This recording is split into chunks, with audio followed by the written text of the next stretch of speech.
Hello and good afternoon. Welcome to FPL Burning Questions Game Week 3. Unfortunately, Harry and Sonaldo are on the bench this week, bit of rotation, but we have got the brilliant Gianni joining me to discuss all things Game Week 3. We're going to look back on Game Week 2. We're going to chat a little bit about Nkunku, and then, spoiler alert, I am on Wildcard, so Gianni's going to rip my Wildcard team to shreds maybe, but we'll see. Gianni, how are you doing? I'm very well, mate. Thank you for having me. This is my Burning Questions debut, so hopefully we can, keep the seats warm for Harry and Sonaldo, who I guess, you said on the bench. Are they on the beach this week? Are they off? Where are they? Possibly, yeah. Everyone's on holiday this week, it seems, but yeah. It's funny. International breaks next week. What are you doing, guys? Come on. All right. Nice. Well, I'm glad you're on Wildcard. It gives us something very interesting to talk about today. Very interesting. And I think there's a fair few pulling the trigger. You're not the only one. It was a last night decision. After I made a couple of dodgy transfers, I was on a -4 anyway, and I just thought we'll go for it. But yeah, we'll get into that later. But first of all, we're going to start with your Game Week 2 team because you had a smashing week. So do you want to take us through it? 86 points. Yeah, I've just seen my rank on screen. 1.4 mil. Is that right? Genuinely, I've not checked, but I saw someone comment on one of my posts earlier being like, you're on 3 million or something. So maybe not. I don't look at rank until the international break. I try to. So yeah, it was a really good week. 86. Game week 1 was awful though. So I needed it. I needed a good week. The biggest thing for me, probably reason why game week 1 I didn't produce points was I didn't have any Arsenal players. I don't have any Arsenal players. And those that had Saka, for example, got a 12-pointer. And if you were on a Son like me, you got a 2-pointer. So that caused me a little bit of stress. I never considered Saka. I was always going to go Son. I think Saka's a great option. You can't have them all. But game week 2, that completely flipped. And now both those players have 18 points. And I'm like, all that stress and all those comments I had to reply to justify why I was going Son. And they're both on 18 points. They're probably similar assets at the moment anyway. Certainly if Son's playing number 9. So yeah, I was really happy. My transfer in was Robinson as well for Kwanzaa. So that feels like a very good Kwanzaa replacement straight away. Happy with that. Yeah, he was good. I mean, he created a big chance for Muniz as well. His assist was a bit fortunate, but it looked like he deserved it. And he got a bonus as well, so that was great. Son, Gordon, smashed it. Haaland. Did you consider the triple in the end or not? I'm not going to lie, I didn't. Fair play for those that did go there. And for those that were thinking it and perhaps didn't go there, that's really unlucky because it was clearly a very, very good call. I knew Haaland, like we all expected Haaland to get points versus Ipswich. For me, it wasn't down to the player. It was down to the fact that, or the opposition, which is of course great. It was just down to the fact that in the Community Shield and Game Week 1 against Chelsea, Man City didn't look that good. They weren't the Man City we expect. They weren't the Man City that we kind of see second half of the season when they're in 5th, 6th gear. No that Rodri kind of Man City is, and De Bruyne up and running, Foden fit. So for me, it was like, we're going to get a Man City in 3rd gear, which can still go and score 4 goals against Ipswich, clearly. But I want a triple captain Haaland, ideally for 2 games, and ideally when there's no Champions League around the corner. But when I know they're in 5th, 6th gear, and we don't see that at the start of the season ever really under Pep. Yeah, no, that's fair. I perhaps I should have considered it more, but Southampton at home, Ipswich, Leicester at home still to come if we don't fancy a double game week. And of course Salah's got to play Ipswich at home as well. So plenty more opportunities if you missed out, for sure. So I'll just quickly read that out for the podcast. Henderson 1, Trent 6, Robinson 7, Lewis Hall 1, Gordon 10, Son 16, Nkunku 1, Jota 6, Rodgers 2, Haaland captain 34, and Isak 2. So yeah, cool. We'll move on to my team now, just quickly. Just a little bit behind, 81. No Son was, I think, the difference here. I had Saka, so there's the 10-point difference, really. I had Henderson with 1, Robinson with 7, Gvardiol with 2, Porro with 6, Gabriel with 6, Nkunku with 1, Smith Rowe with 10, Jota with 6, Saka with 6, Isak with 2, and Haaland captained for 34. I did the same transfer as you, so that was good. And it was good that Smith Rowe came good in the end. Yeah, he's not getting 90, but he doesn't need to. And the only reason he's not getting 90 is he's not played football for a long time. Like, he's been a bit part Arsenal for ages, and his pre-season, was all right. But you're going to see maybe some early subs, but by game week, like, I don't know, 4-5, you'll probably see a 90-minute Smith Rowe. And when he's getting 90, it's going to be super impressive because even getting the 70 odd minutes, his goal was still like an 8-point goal because he's getting the 3 bonus too. And I think he's going to do really well in the BPS. When he gets 90 minutes, he's going to do a really, really well in the BPS. Great shout. Loads went Moniz this week. They were probably a little bit unlucky, had lots of shots, but I much prefer Smith Rowe to Moniz. And Raul Jimenez on Tuesday night did score for Fulham. I think he's at the pen. But we will see Moniz get probably more early subs than Smith Rowe when they're both up and running. Yeah, I'm a bit unsure on Moniz at the minute. Like he's had one purple patch. He's still young. Lots of people saying he's a confident striker. You know, maybe when he gets one, he'll get lots, but. You know, I think there's maybe a couple of questions there with Moniz. And yeah, Smith Rowe, as you say, he may not be on my wildcard draft, spoiler alert, but I probably should look at getting him in. But yeah, the one sort of poor pick maybe on both our teams there is Nkunku. So what we're going to do now, we're going to chat about Nkunku, potential replacements, and maybe a little bit of hope to people who don't want to sell him. So we'll start there. I think it's a great talking point because so many have already sold him. But for those that didn't sell on Sunday or Monday, and there were many sold to beat a price drop, they might be looking at it going, okay, it's midweek. He's already dropped in value. I can't go to another 6.5. Like in the chat, I can see Rafa has said Madueke for Nkunku. Yeah, I mean, you need money in the bank for that move now. So many might end up carrying Nkunku another week. One, because they've got other fires, and two, because their midfield replacement they want to go is also 6.5 or higher. Therefore, they need 2 transfers, and they're going to maybe have another price drop, but they're going to suck it up and then have 2 moves next week, which is something I'm considering. Yeah. I mean, first of all, I just want to sort of have a little bit of context to the sort of Chelsea squad, because obviously we're both Chelsea fans. And so essentially, we went into the weekend. I expected Nkunku to probably start on the left ahead of Mudryk because Maresca had said that Mudryk isn't ready to play matches after Thursday. He then started, surprisingly, but he came off at half-time. And then Maresca said again his quality wasn't good enough. So you would assume that's him out the picture now. And then the other sort of moving part is Pedro Neto because he was benched on the weekend and Maresca had said before the game that he wouldn't be starting twice in a week yet. So I think the big question is whether Neto starts on Thursday, because if Neto starts on Thursday, I think Nkunku will play left on the weekend. Regardless of an Nkunku start on Thursday, right? Nkunku could play 60 on Thursday and then get another 60 at the weekend quite comfortably, we hope. Yeah. So that's what I think. So I would watch Neto's minutes really strongly on Thursday. But yeah, so if you do want to sell him though, on screen, we've got a list of potential replacements. I'll just read these out for the podcast listeners. And this is in order of expected goal involvement so far this season. So at the top, we've got Semenyo of Bournemouth, then Matoma, Soucek, Eze, Minter, Madueke, Brian Mbeumo, Gibbs-White, Smith Rowe. And then bottom of the list for expected goal involvement, perhaps the most popular one. So we'll start with Morgan Rogers, Gianni. I think he's been robbed there by the stats. Because, I mean, Morgan Rogers... I've watched him really closely because he's in my team, and I feel like he's been massively points dodging and due and been amazing. But that chance in the first half that he put on a plate for Ollie Watkins, who practically missed an open goal, I'm guessing by seeing 0.48 as a cumulative total figure over 2 games, I'm guessing the XG on that Watkins shot only came up as like 0.1 or 0.2.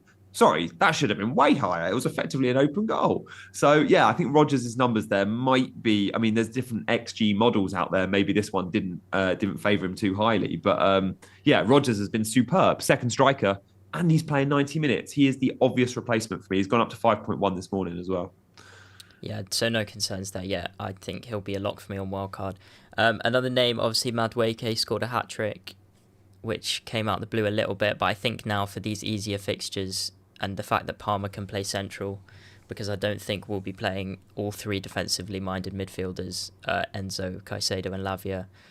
I think Madueke is good for minutes over the next few, and I think if you're going to go, you have to go now before the fixtures get tough again. Because I think if we were playing Man City on the weekend, he would probably drop out and Palmer would go right. So do you like Madueke, or do you think it's points chasing? No, I like him. I think Maresca wants his wingers wide, and I don't think that's going to be Cole Palmer on the right. I think we've seen Cole Palmer Madueke is very good for Cole Palmer because it means he'll have chalk on his boots and Palmer can play inside. When Palmer is wide, as we saw against Man City game week 1, he wants to cut in, which is usually fine. And under Pochettino, that was great. But under Maresca, where the fullbacks don't overlap, and under Maresca, where the fullbacks are narrow, the width needs to come from the wide men, and that's not Cole Palmer as an out-and-out natural winger.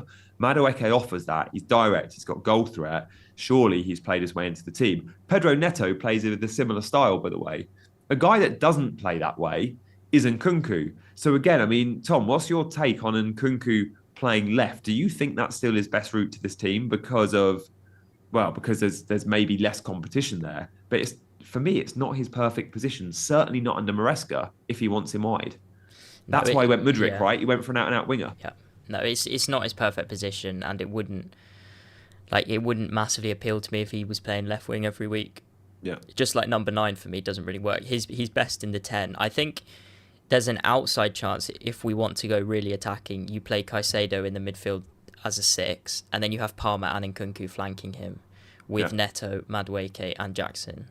Will he do that? I'm not sure. I mean, Man City do it. They play De Bruyne and Bernardo either side of Rodri, but it's obviously a bit different. But you want him playing 10, but after Madueke's hat-trick, football, you take your opportunities, and Madueke's taken his. So, that's not Nkunku's fault, but that's kind of the reality at the minute. Yeah, I think you're right. And I'll still take, in a good fixture, I'll take Nkunku anywhere on the pitch right now. And I think there's a good chance he's in my team. Whether or not I start him or bench him this week, I don't know. And obviously, my plan is to sell him. Just probably not going to sell him this week because I've got other fires. Yeah. Let's talk a little bit about Mbeumo because he is potentially going to be in my wildcard for this week and then bench him 4 and 5. But it sounds like Ivan Toney's definitely going, whether that's Chelsea or not. We can forget about that for now, hopefully.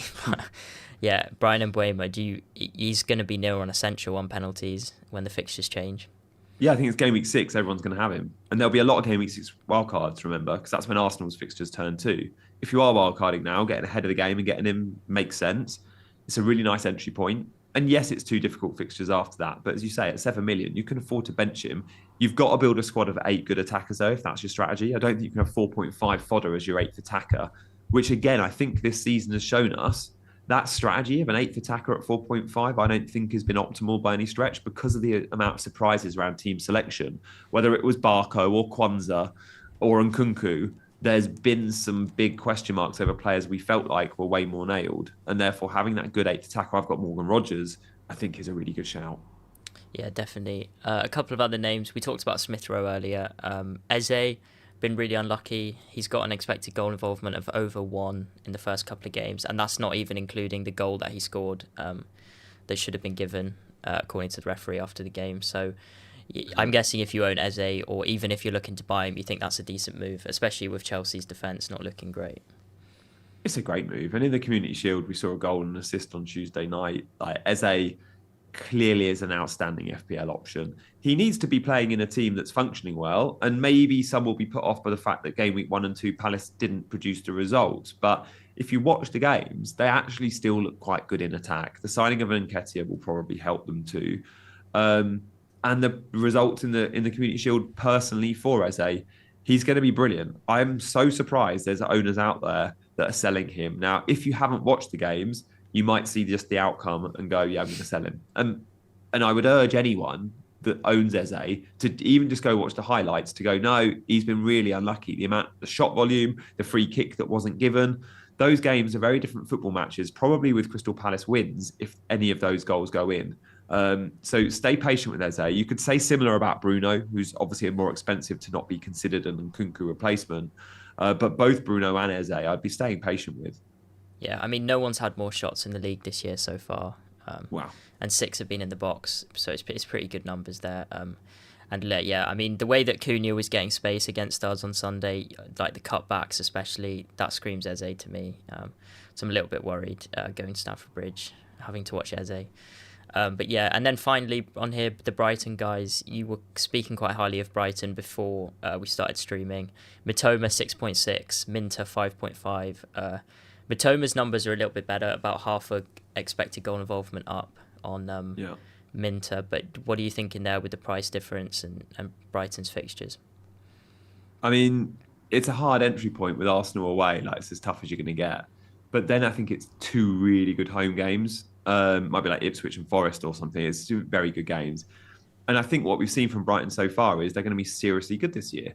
They're going to keep clean sheets, and we know Herzler's got a good reputation of clean sheets. I think Dunk's a great option, but they're going to score goals. And if they're going to score goals, then sure, João Pedro and Welbeck should be on our radars. João Pedro certainly, but the midfield options are great too. There is going to be a ton of early subs for the likes of Minter because the Dingra exists. Matoma's probably the safest of the wide forwards in terms of being a 90-minute man, and therefore maybe he's worth the extra. But regardless, even if you're getting 74 minutes of Minter, which is what Jota owners would say, you'd go, yeah, I'd take that because 75 minutes of that player is still very good. And I think the Brighton mids, like Minter, like Matoma, the front man in João Pedro, certainly he'd be my pick at 5.5 on pens, and still looks like he'll play 90 because he can play 9, 10, and even on the left if Matoma's not on. I think Brighton are a super exciting team to chase that have been massively underpriced. Yeah, and if you had 0.5 in the bank, would you look at Matoma or would you go down to Minter? Oh, a million is a big difference. It's 1.1 now, and that might just put me off Matoma depending on my draft. I mean, sure, I prefer Matoma, but money's always our enemy in this game, and 1.1 million might really matter. You know, that might be the difference of a Henderson to a Raya in goal, which is a big upgrade. So maybe it would be Minter, who, sure, is definitely a starter. Just, Adingra was very good. Yeah, scored last night as well, I think. Yeah, so let us know in the chat who your favourite Nkunku replacement is, or if you're keeping him. So we'll use that as a little bit of a segue into Gianni's Gameweek 3 team, his bus team, which currently has Nkunku in. So I'll read it out for the podcast. Henderson in goal, Trent, Robinson and Ben Johnson at the back, Gordon, Nkunku, Jota, Son and Rodgers in midfield, with Isak and Captain Haaland up front. So you've still got Nkunku there. Is that the favoured play at the minute to potentially keep him? Oh, Tom, I don't know. Like this team, I mean, it honestly looks like a team that you could wildcard. But I'm sat here saying that, and at the same time, I might be rolling my transfer. Like, that's how crazy. Like, I love the game this year. I don't think there's a template. I think the 5 transfer rule changes stuff. And I think there's patience could be rewarded, as I saw, say, with Gordon and Son. Could have easily knee-jerk sold a Gordon or a Son game week 1, and they both came in big game week 2. So, look, I've got fires in my team, and starting a Johnson is far from optimal. I've got Barco. Lewis Hall, we don't know if he's a starter. Solanke's still probably going to be injured, and Nkunku's still probably going to be benched. But here I am looking at that team going, they're all starters in my 11, other than Nkunku. Nkunku could start, and if he doesn't, could he do something off the bench? Well, with his quality, you just never know. And then the rest of the team I'm fairly happy with. So sure, I would love a defensive upgrade, and I could easily sell Hall to another 4.5, or I could sell Barco to the Aston Villa new right back, Serbian right back. If they don't sign anyone, then he should start for the next month instead of Matty Cash. But again, Villa could sign. Let's keep an eye on the transfer market there. So that's 2 potential defensive moves. But if I roll, and look, I could sell Nkunku straight away. The problem with me is the Nkunku replacements that I want in my team are all more expensive than Nkunku.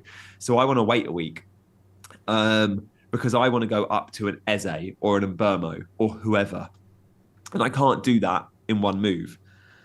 And if I roll, I then get the opportunity not only to consider replacing, say, Nkunku and Gordon to 2 of the midfielders I've just mentioned, but I could go Son to Salah and Isak to João Pedro, which also really works. Like, everyone that's going from a Haaland draft to a Haaland and Salah draft is having to wildcard. Well, I could be here in game week 4 going, I just did it with my 2 frees. Son to Salah, Isak down to João Pedro could work. I've got the money to do that. So again, I don't quite know the direction I want to go in, but I feel like all my exciting options include rolling the transfer. And yes, I could get more points this week by selling Nkunku or Lewis Hall to a good Smith Rowe or a good 4.5 defender. But I'm thinking long-term gain here. And the long-term plan for me is exciting, high-ceiling players like Mo Salah, like Eze, like João Pedro. And I can get those guys in if I just wait a week. Yeah, I mean, I guess the sort of flip... If you rolled and then Nkunku was benched, right? Mm-hmm. So I get a point. Let's say I get a point from Nkunku. So you'd have leftover money from the Son and Isak swap, wouldn't you? You'd have Yeah, loads. Son Isak two and a to João half. Pedro Salah leaves me like zero point 0.4 in the bank. Okay, so you could almost do Nkunku to Mbeumo, but not quite. Um, Yes. Yeah. Yeah.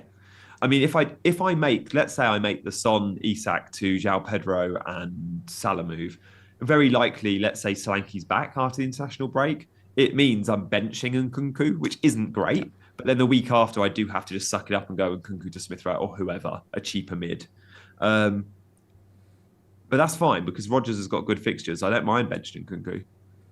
yeah, no. What about? Is there anyone else maybe on borrowed time that you're sort of like Gordon? I mean, You happy with pretty Gordon? much every defender in my team, other than Trent. No, I'm happy with Robinson and Trent, and sure, I'd love to replace Lewis Hall or Johnson at some point. I do think Lewis Hall will get the starting place back. Let's see, and then yeah, Gordon possibly. I don't think I want double Newcastle attack, but as I mentioned, Isak could get a downgrade to João Pedro, therefore Gordon would stay. If I don't make that Son and Isak switch though, then I'd sell Nkunku and Gordon. I'd sell them both. I'd keep Isak and I keep Son, and Nkunku and Gordon would become Mbeumo and Eze, for example.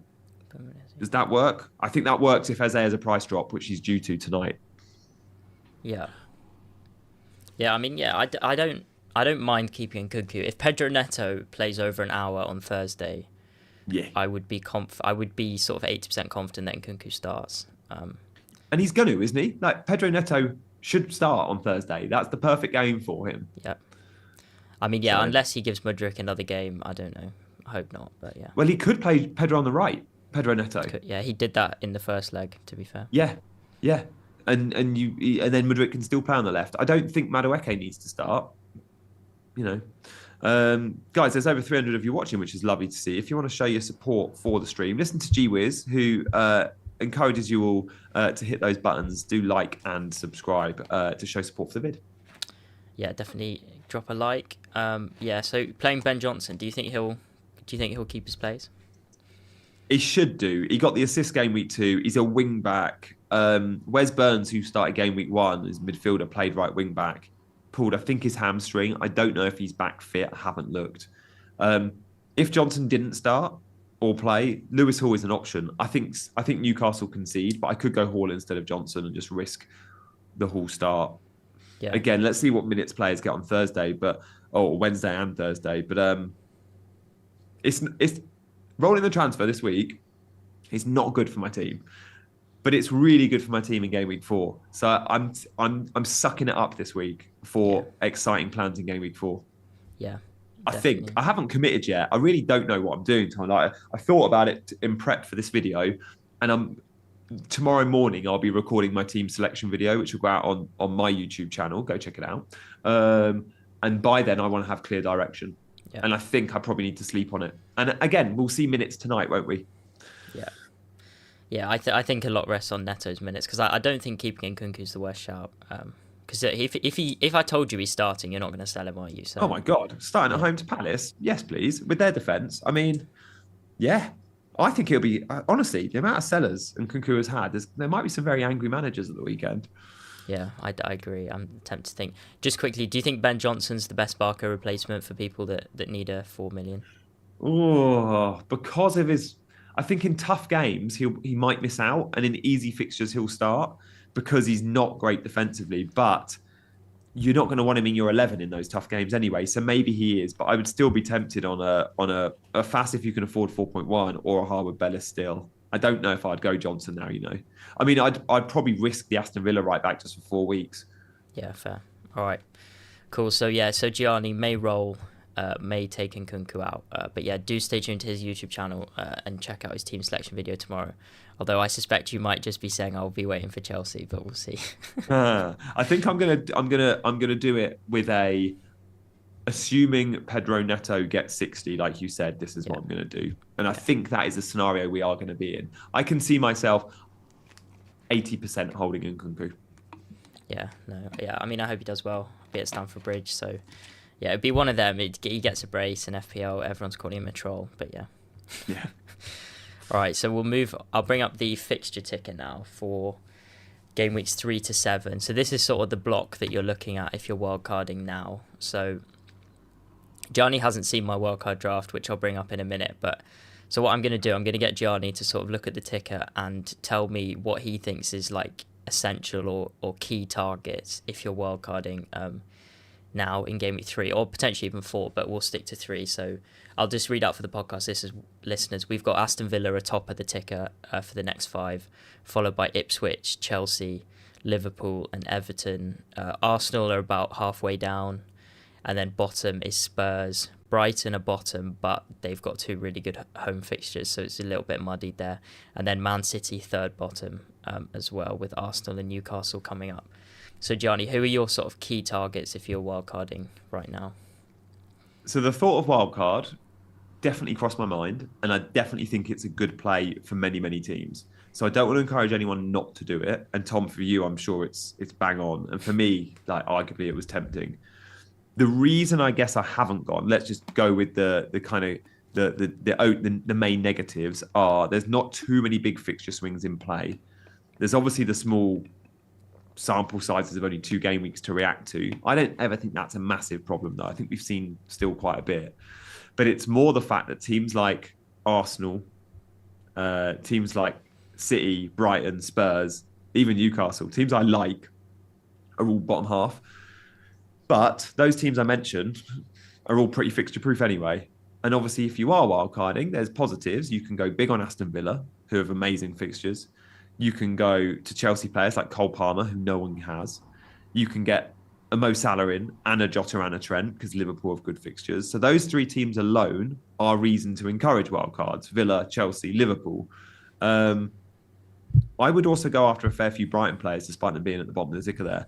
Take away Arsenal in that first game, and Brighton's ticker come from game week 4 is much better. And those 2 home games against Ipswich and Forest, knowing João Pedro's 5.5, Dunk is 4.5, Mint is 5.5, you could bench them and then play João Pedro this week, but bench the other 2.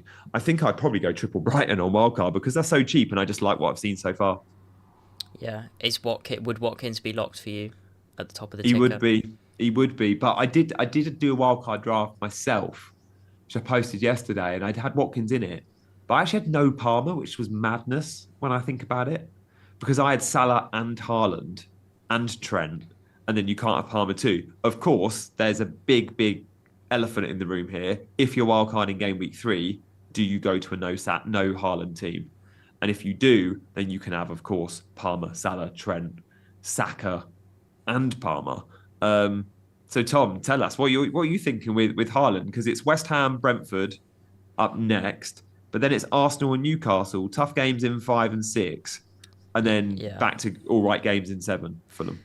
Yeah, I think the play for me will be no Haaland. I'm pretty sure on that. The one thing is game week 4, Brentford at home. But if you have Salah at home to Forest, you can't be too scared about captaining Salah, I don't think. So that's fine for me. And then I'm happy to miss out in 5 and 6, and then in 7 I'd look to work it back, hopefully with 3 or 4 free transfers. But everyone said that in game week 1, and now no one's got any. But I think, so that would be my play. I think you're taking on Haaland for 4, and then in 7 you get him back because he's got Fulham in 7, and then he's got Southampton at home in 9, which is, I think there's going to be some triple captains there, I think. So I want him for 7 to 9, but before that I don't mind him. So yeah, premium wise, if just before I bring up my team, so what premiums would you really want to get into a wildcard? So if I go off the ones I put in my team yesterday that I did make a wildcard draft, it did mean no Palmer, which maybe I would revert back on that. But I would have Watkins, I'd have Trent, I'd have Salah, and I would have Haaland still. I think if I was wildcarding, I think I'd still have Haaland, I mean, because I haven't seriously considered the wildcard, maybe I need to look into it more, because game week 5 and 6 do feel like a time you can jump off. We know Haaland against Arsenal doesn't usually produce the goods, and we know going to St James's Park is one of the toughest fixtures in the league for some teams. So it's a fine argument to go with or without Haaland. And I think those that wildcard this week will probably be pretty 50-50 split. And the more I look at those Chelsea fixtures, Palmer probably does feel like a must-have, if you're on wildcard. Palace, Bournemouth, West Ham, Brighton, Forest. You're not going to get many runs of 5 fixtures like that. And Cole Palmer showed us last year he was the best midfielder in the game. And he showed us in game week 2, he can be the best midfielder in the game. And when he's playing number 10, he really, really, really can be. So I think, Tom, you're probably doing the right thing. Okay, well, I'll bring up my team. I'll send it to you on WhatsApp just quickly because you haven't seen it. But I'll bring up my team now, and maybe it'll convince you that no Haaland is the way. Yeah. So this is my current draft on screen. The goalkeepers is probably the hardest position. I've got Flecken and the 4 million back up there. Because if you look slightly longer term, Flecken does have good fixtures and he's making saves, but that could change. And then defence, I've gone for Gabriel, Robinson, Trent, Greaves of Ipswich, and then Dunk as my 4.5. Midfield, I've gone for Salah, Brian Mbeumo, Rodgers, Jota, and Palmer. And then up front, I've got Watkins, João Pedro, and Isak. So that would be a Palmer captain this week for sure. And then Salah in 4 and 5, and then I would probably do Salah to Saka in 6 to captain Saka then, and give me some money as well. And then just the rotation that's in play here. This week I would play obviously Brian Mbeumo at home, Southampton, and Rodgers at Leicester, bench João Pedro. And then next week João Pedro will come in for Brian Mbeumo for his 2 tough fixtures when Brighton do really well. So yeah, what's your immediate thoughts on that? The midfield's bang on. I don't think anyone can argue with those 5. Oh, I'm trying to see where I can get some money. So one thing I guess I'd quite You didn't have Isak in your draft, I assume. No, I didn't, and that's where I think he'd be my scapegoat. He'd be my somewhere I get money from. I don't think I'd have Isak. Does the ownership tie you towards Isak? Have you considered ownership? Because it is scary going against Isak, knowing there's no Man City cover in this team. I know you don't have Haaland, but you could get a Rico Lewis for a Greaves, for example. And again, yes, Rico Lewis is going to lose his spot at some point in this team. There's nothing in the bank. So yeah, I'm thinking Greaves up to Rico Lewis. I would somehow get Flecken up to Raya, and then the money would come out of Isak, and maybe Gabriel, and you'd have Raya instead of Gabriel. I don't know. Yeah, Raya's an interesting one because you could, but I think Gabriel's got goals. Like we know he's got goals, 5 XG last year. But yeah, on Isak, his ownership doesn't scare me particularly. I just think people are selling, and I think Spurs at home is a great fixture for him. I think he got a brace in it last year. Yeah, they battered them, didn't they? Yeah. Last couple of years, they battered them at St James's. So I don't mind getting Isak for a couple and then downgrading. I was looking around and I picked Jackson. If it gets to Friday night and we haven't signed a forward, Chelsea haven't signed a striker, fair. I could see myself getting Jackson as a bit of a punt. But like Havertz, yeah, maybe, but the fixtures are tough. Like if I don't think Saka's the best, why would I pick Havertz? And then what other forwards are there? It's slim pickings. Yeah, I mean Visser is one of the top scoring forwards, but you're not picking him with Mbeumo. Solanke, if Solanke was fit, yeah. If Ange came out and said, yeah, Solanke's 100% back, there's maybe a thought there. That's actually the first time that's crossed my mind. Yeah, and I look at it and think, yes, Gabriel's a great pick, and Arsenal defence is brilliant. But let's say each week you're starting Trent Gabriel. It only then leaves you one of Robinson or Dunk, or let's say you've got Rico Lewis. And I don't think you need those good bench points. I think you go, Gabriel could even come. Let's say Gabriel is Rico Lewis and Flecken is up to Raya. And then you've got better defensive rotation. So you always bench one of Robinson, Dunk, Lewis, rather than... Do you think, what about Walker though? Would it shock you if Walker came back? Walker's going to come back in the team at some point, especially, but Champions League coming up. I see Walker as the Champions League definite guy and some of the Prem games. The way Lewis is playing in the Premier League against easier opposition, I think he'll continue for a fair few games. And look, you get a transfer each week. You get immediate returns with Lewis. Rico Lewis is like playing for one of the top 2 defences in the league, and he's one of the few cheap defenders, a bit like Robinson, but he comes in massive upside. Goal ruled out game week 1, hit the bar game week 2, more penalty area touches than Haaland in game week 2. If I was on Wildcard, Rico Lewis would be nailed for me. And I know it's a transfer out waiting to happen, but that's okay if you get instant rewards. And then, money could come out of Isak, as you've mentioned, but it's hard. I'd want some Man City cover. I know Rico Lewis can't cover Haaland, but I mean, I'd try and maybe even get a De Bruyne in this team somehow, or a Savinho, or someone risky. But I'm always way too heavy on Man City, and that's one of my weaknesses as an FPL manager. I beeline for them because they're the best team in the league. Sonaldo is in the chat. Yeah, I've Tom. seen So, him. He's got a question for you. yeah, let's come back to your team, but we have to answer Sonaldo's question because Big up Sonaldo, by the way. Son this week, 16 points, huge. He kept the faith and it paid off. So big up to Sonaldo there. But yeah, he's asking a question for Gianni, so I'll read it out and then Gianni can answer. Just trying to find it again. There we go. Would you do Saka? Sorry, would you do Son to Palmer or Saka or even Salah this week? Obviously, Son is away at Newcastle. So FPL Sonaldo, I also have Sonny. So this is a question perfect for me. And it's something I'm looking at.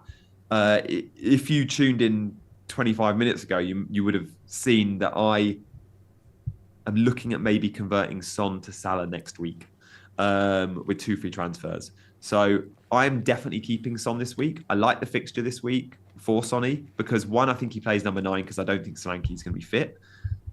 I think we've seen under Postecoglou, we kind of do want Son central. And if Solanke's not in the team, at St James's Park, Newcastle will have the ball. They'll be fairly high and Son will find space in behind. Also, Newcastle defensively in the first 2 games this season, yes, they had 10 men, but they were playing Southampton. And, against Bournemouth, it's only Bournemouth. They're good, but they're not great. I think for XGC, they're like bottom 3 or 4. For shots conceded, they're bottom 3 or 4. Newcastle have been weak defensively. So there's no way I could sell Son this week. And then, converting him to Salah next week would be fun. What about if you had 2 free transfers? Do you think Salah is that much better than Son this week or not? He's definitely better. I don't know if he's much better. If I had 2 frees, to be fair, maybe I would consider it a week early because Salah at Old Trafford's amazing, and getting on Salah early would be great.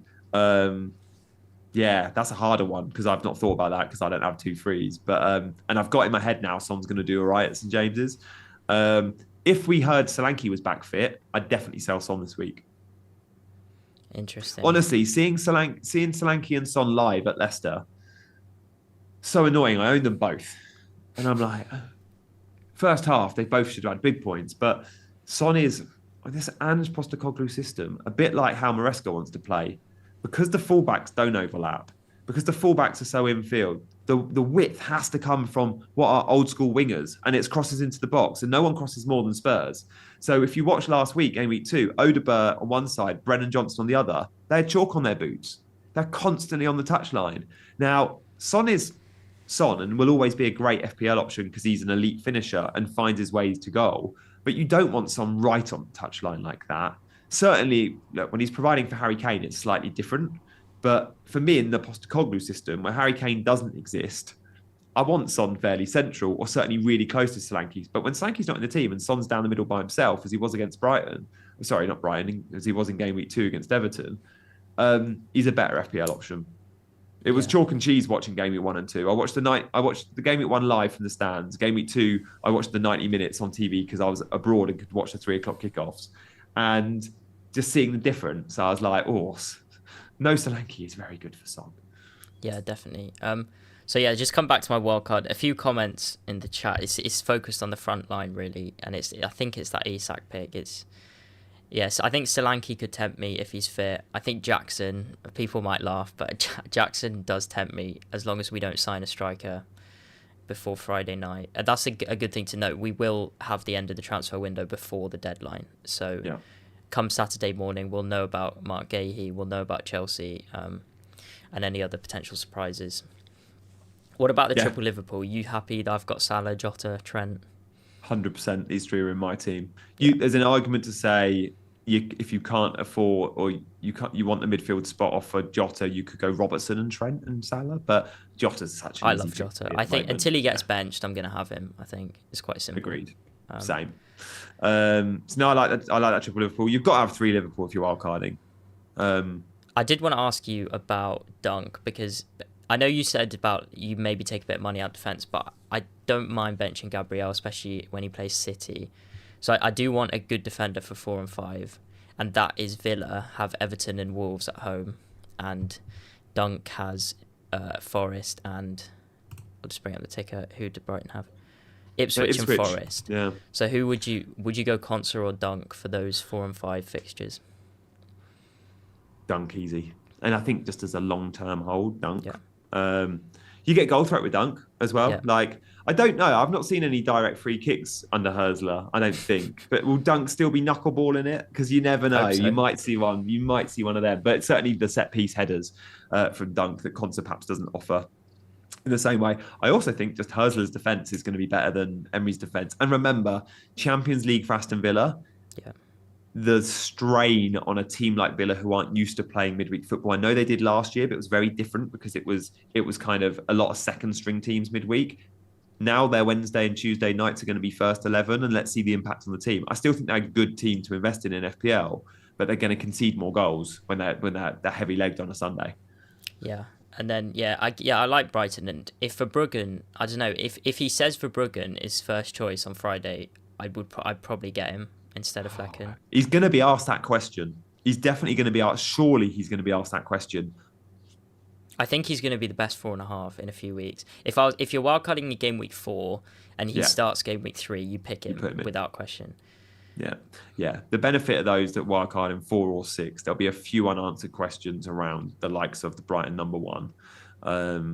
And obviously, squads will be a little bit more settled in terms of sample sizes for who is and who isn't in the 11. Lewis Hall and Nkunku, players like that. But I still think the information with your team, there's no risks in there. When I look at this 15, there's none of those players do I look at and go, they're a risky pick, like a Lewis Hall or an Nkunku. Yeah. So I think you're well set. I like loads about it. The one things I don't love are the goalkeeper. I'd go Raya and then I'd downgrade Gabriel to say Rico Lewis, and then maybe Isak downgrade and a little bit more money somewhere else. Maybe would Greaves you change up. to 4.5, or do you think Flecken is fine? No, you wouldn't keep like Henderson or something.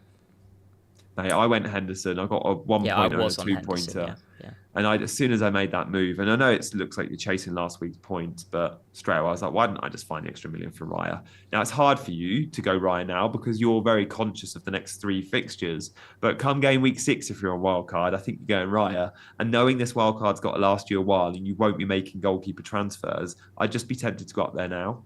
It's worth noting there might be another Gabriel scores the weekend, and Yeah, but you only get 3 goals a season out of Gabriel. I know he's a goal threat, but you don't get, we're not talking about a 10-goal centre-back. I don't know. There's going to be some moves in the transfer market with goalkeepers too. Like, could you consider Ramsdale if he goes to Wolves on Friday? Yeah, now, I mean, Saturday morning I could change that. Sam Johnston to Wolves, he's 4.4. Forest have been keeping clean sheets if you look at sales, but I don't think so. If they don't sign someone. Could you would you even consider Sanchez? Would you look at Kepa Yeah, we haven't mentioned Sanchez. I don't know. Yeah. I was looking at the points projections on Scout in the members area, which are great. Do check that out if you can. And obviously Raya, Alisson were top, but when you sorted it by value, it was Sanchez over the next 6. Was it? So, and Sanchez, it's been clear he's going to be the Premier League keeper. We've had that quote from Maresca now. But some goals we conceding are horrible. Like, if he carries on having shockers, he will be out of the team. But I don't necessarily mean Sanchez. I mean just us in general. Like the unmarked header against Wolves was just shocking. But we probably do keep a couple. Sanchez. We probably keep a couple. But yeah. What about Kepa? Is he 4-4 yet or 4? I don't know, but it's 4-5, I think. But Bournemouth are all right. I don't like Brentford defence. I never have. I just don't. I've never liked the idea of Flecken this year. I don't know why. He's making saves though. The thing I don't mind is he's got 4 and 3 points. He's got 7 points in 2 games without a clean sheet, and I quite like that.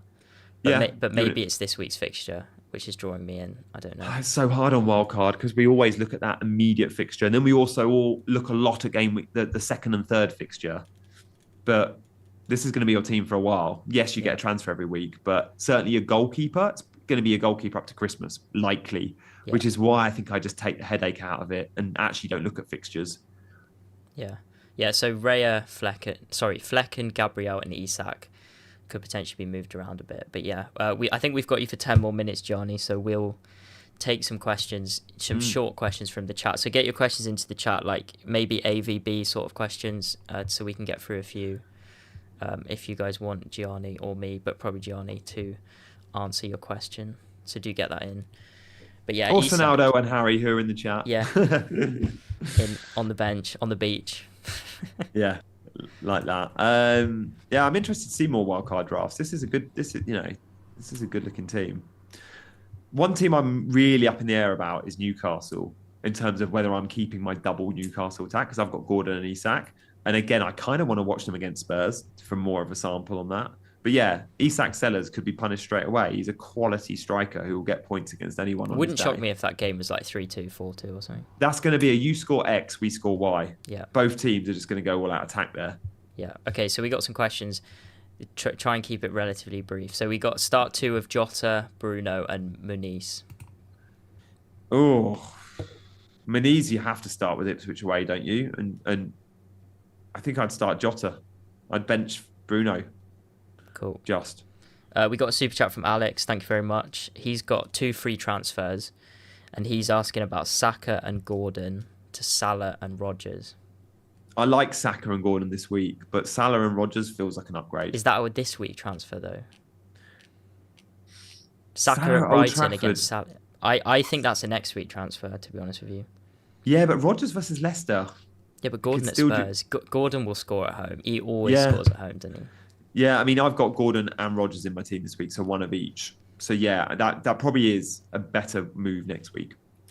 Yeah, but and Good the moves, good news this year, obviously, you can roll that and have 3 next week. So Yeah. obviously, start Robinson or Ben Johnson. Robinson, easy. Who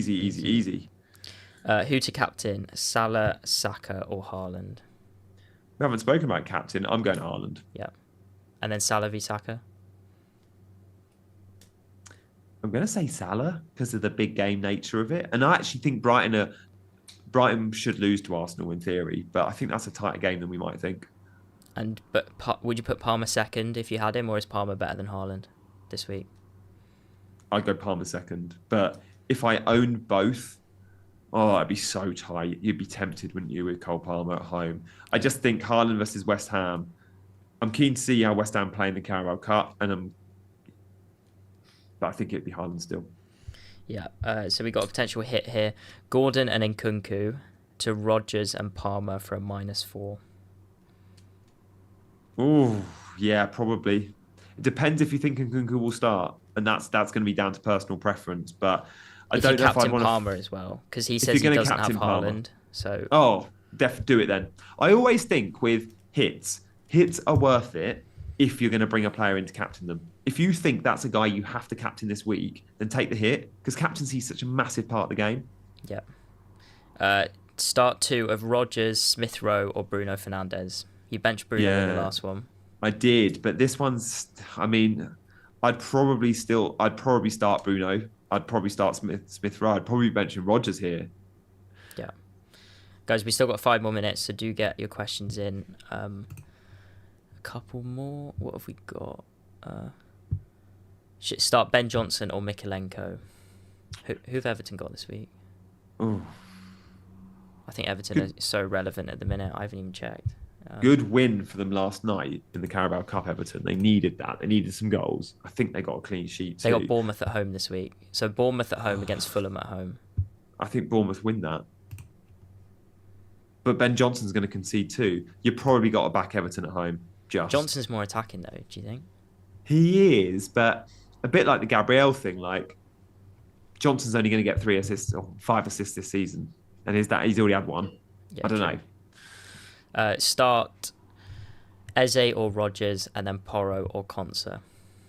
You've got to start Eze this week. I think Eze versus Chelsea could have fun. On penalties, yeah. You don't bench someone on penalties, really. Yeah, and someone of Eze's quality that we saw him play Tuesday night, the goal, the assist, he looks really good. His goal was superb. Yeah. And then what was the other one? Porro or... Konsa. Esri Konsa. Do you know what? For the upside and the positions Porro's taken up, you'd probably chase it. Go Porro. Yeah, you can clip this, but Konsa won't score, whereas Porro might. I think they'd probably both concede, maybe. But Yeah. thoughts on Vissa if I can't get to Brian Mbeumo? I like Vissa. that. Yeah. I like that a lot. With Tony off, like this is widely regarded at Brentford and has been for years as the best finisher at the club. He's a good player. And you know, we include Tony with that. Like Tony's better player, sure. In terms of out and out finishing, no one's better than Vissa at Brentford, and I think the Brentford manager knows that. Yeah, this one's quite interesting. Potential -4. Nkunku to Luis Diaz, and Quansah to Dunk or Konza. So he's still got Quansah there. I don't love Luis Diaz as an option. I think he's great, but I think Gakpo's going to get his chances. And for me, knowing Chiesa signed as well, that left-hand spot, I know Luis Diaz has started well, but one bad game, he could be out. I would go Jota in a heartbeat over Luis Diaz. If you already own Jota, I'd consider Szoboszlai at 6.5. 90-minute man Szoboszlai. He's playing number 10 now. Yeah. Quansah to Dunk, I like. This week, though. Maybe you have a bench. I'm not sure. Yeah. If you need to play him this week, you definitely go for the Villa defender. Best 4 million defender for Wildcard. I had Greaves in, basically, because Ipswich's long-term fixtures are actually quite good, and he looks like a decent goal threat. Yeah, Greaves over Johnson for me. Like Johnson, just seeing him not start game week 1 shows the manager doesn't quite trust him, certainly in the bigger games. Yeah. Porro or Robinson to play this week? I think Robinson, because he does have that clean sheet chance, and I don't think Porro does, and they both come with upside. Sure, Porro's upside is greater, but Robinson's been electric. 7-pointer with no clean sheet. He could have really so close to another assist, that Muniz header that just went past the post. It was an amazing cross from Robinson. That he is flying. He's in the form of his career, and Fulham are going to do well to keep Robinson beyond this year. He's playing that well. Yeah. A couple more, because I know you've got a couple of minutes. Would you sell Gabriel to Nadalkovic, the Villa 4 million, and then get Bowen to Parma? Wow, that's a big upgrade in midfield, to be fair. We need to know the Serbian right back at Villa is going to be starting, and we will only know that if Villa don't sign anyone. And we also need to know a little bit more about Matty Cash's injury. I think it's a hamstring, and it's been sort of suggested it could be 4 or 5 weeks. I'd want a bit more concrete info on that to go there. But yeah, he's a great option. And the upgrade of Palmer to Bowen is huge. And of course, Arsenal defence are always great, but you could jump back on them in game week 6. Yeah, I think if you have your wild card, I quite like Nadalkovic for the next 3. But I can't get him on wildcard. I think that's obvious. Lots of people you certainly can't have him and Rico Lewis. Yeah, you need one. Two transfers out waiting to happen. Yeah. Lots of people saying, I can't confirm this, but lots of people saying that Chiesa's got the here we go to Liverpool. Yeah. So thoughts on Chiesa? I love him, but I'm very biased when it comes to Italian players. Chiesa especially, who I've been watching for years when he was at Fiorentina and he was the next big thing. Unfortunately, he's not been the same since his ACL. I think it was an ACL. He was amazing in the last Euros, the one when Italy beat England in their own backyard at Wembley. But he's not quite been the same player. Cool. He's going to be good. And he's going to get some games, but yeah, he's certainly not going to be in the Liverpool 11, is he? He is also very good out on the left-hand side, by the way. So don't just see him as a backup for Salah. He'll be threatening down that left when fit. But fitness is always his concern. Yeah, interesting. Okay, and final question.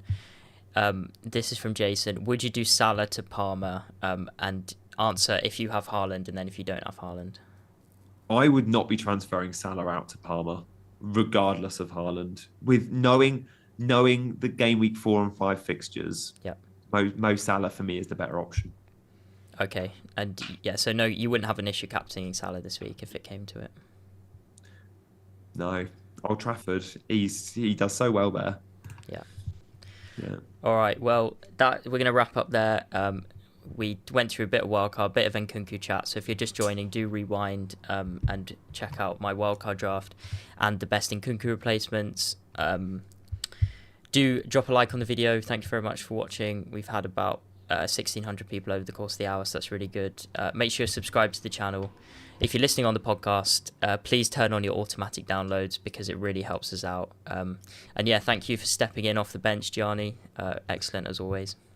No, thank you for having me, mate. I've loved my Burning Questions debut, and I look forward to hopefully seeing some of you guys over on my channel on my team selection video tomorrow, which I'm going to have some clarity on my decision. I usually go into team selection with I'm going to do X or I might do Y. I never go in with X, Y, Z, A, B, C. And it feels like this week, that's where I'm at. So before recording that video, which will drop tomorrow, I'm going to have in my mind, I'm going to do that or I might do that, because I don't like giving people kind of, I might do all these things. Now, people follow your team so closely, and if you're just telling them you're going to do one of 10 things each week, I don't think it makes for great content. So yeah, that video will be dropping around, I guess, lunchtime tomorrow, depending on how long it takes me to think about my team.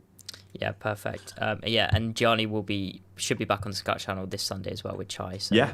get ready for that as well. If you haven't already seen those Sunday streams with me and Chai as well, by the way, Chai is new to the Scout family, and he's absolutely brilliant. If you haven't watched my videos with FPL Chai on Scout on Sunday afternoons, literally as that whistle goes on Super Sunday for the second game, we go live. So we're reacting to all the weekend football. It's a really fun stream. So it's usually around 6:30 on a Sunday. Come and join us for that. Yeah, definitely. Plenty of content this week. The Q&A, deadline dilemmas, and team news all still to come. Best of luck for Gameweek 3, everybody. And we'll be back next week, definitely with FPL Harry and potentially with FPL Sonaldo. Cheers, guys.